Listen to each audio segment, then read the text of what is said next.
Welcome back.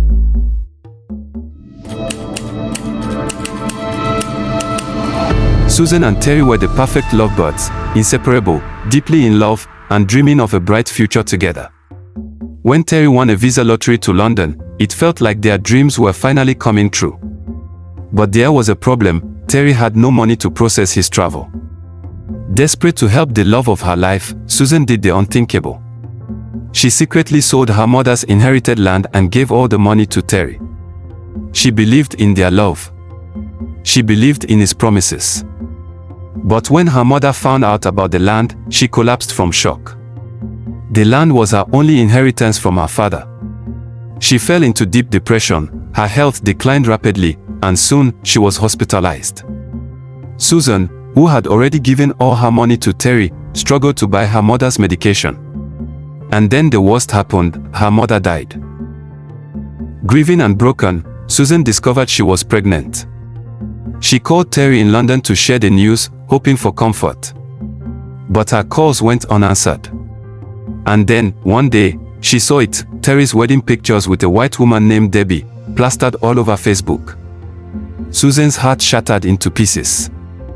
Betrayed, abandoned, and carrying his child, she felt nothing but pain. One of her friends suggested she take a spiritual step against Terry. Consumed by rage, she visited a powerful herbalist who gave her a charm. That night, under the full moon, she cursed Terry. "Wherever you are, you will never succeed. You will return home empty-handed." Years passed. Susan struggled as a single mother, raising her daughter, Joy, alone. Every man she dated used her for pleasure and left. She was trapped in a cycle of heartbreak. Meanwhile, in London, Terry's life turned into a nightmare. His new wife, Debbie, treated him like a slave, forcing him to do all the house chores. One day, she ordered him to wash even her underwear. When he refused, a heated argument erupted, and in the heat of the moment, Terry slapped her. Debbie collapsed instantly, dead. Terry was arrested, charged with manslaughter, and sentenced to 20 years in prison. His friends abandoned him. The curse had taken its course. Back in Nigeria, Susan continued to struggle until she met Chief Daniel, a wealthy widower with a grown son, Victor. They fell in love, and for the first time in years, Susan found happiness. But fate had one more twist in store. One day, Chief Daniel took Susan home to meet his son, Victor. To everyone's shock, Victor turned out to be Joy's boyfriend, the man who had already proposed to her. The families were thrown into confusion. Victor refused to leave Joy, insisting that his love for her was real. But Susan and Chief Daniel knew they couldn't allow their children to marry. One evening, as Chief Daniel prepared to propose to Susan, there was a knock on the door. When Susan opened it, she froze.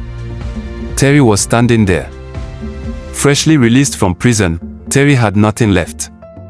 He fell to his knees and confessed how he was manipulated into marrying Debbie and how his life crumbled after Susan cursed him. Tears filled Susan's eyes. She remembered that fateful night at the herbalist's shrine. Guilt weighed heavily on her heart. She realized that her pain had led her to destroy a man's destiny. Moved by pity, she lifted the curse. And soon after, Terry's life began to change. He started a small business and gradually became successful. One day, Susan's daughter, Joy, confronted her. "Mama, why did you keep that charm for so long? Was it because you still loved my father?" Susan hesitated. Then, with a heavy heart, she admitted, "Yes, Joy. A part of me never stopped loving him. But now, I love Chief Daniel more." Just then, Joy revealed a shocking truth: she was pregnant with Victor's child. The next day, Susan invited Terry over, hoping to reconcile. But when she called, Terry's response stunned her. "I can never marry you again, Susan. Thank God I escaped the prison of your curse." He hung up. Tears streamed down Susan's face. She had let pain and bitterness dictate her past. Now, she was paying the price. Moral lessons. Love is not an investment. Never sacrifice everything for someone who hasn't proven their commitment. Bitterness and revenge can destroy both the victim and the one seeking revenge. Forgiveness heals, but some wounds leave permanent scars. Be careful who you trust, some friends lead you to destruction. Thanks for watching. Kindly subscribe for more interesting stories.